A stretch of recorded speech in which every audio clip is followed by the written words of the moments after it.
નમસ્કાર. નવપ્રભા ગુજરાત ન્યૂઝમાં આપનું હાર્દિક સ્વાગત છે.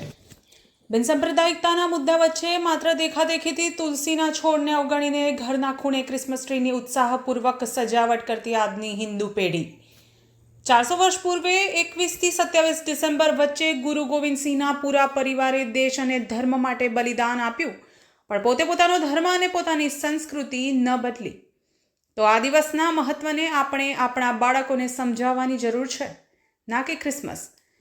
એક હિન્દુ તરીકે આપણે જાણીએ છીએ કે તુલસી પૂજન અને તુલસીનું આપણા ધર્મમાં અને સંસ્કૃતિમાં કેટલું મહત્વ છે.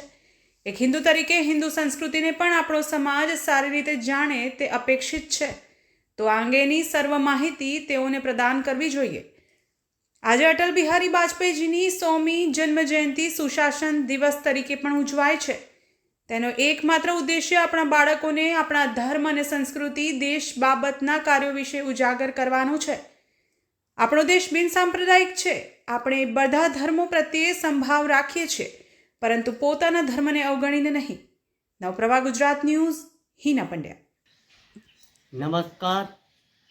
ગુરુ ગોવિંદસિંહ કે જેમને પોતાના પૂરો પરિવાર, જેને ધર્મ અને દેશ માટે બલિદાન કર્યો, 21થી 27 ડિસેમ્બરના રોજ આખો પરિવાર જેને બલિદાન આપ્યું અને એ ધર્મ અને દેશ માટે જેને આપણે બલિદાન આપ્યું તેને યાદ કરવાનો દિવસ છે.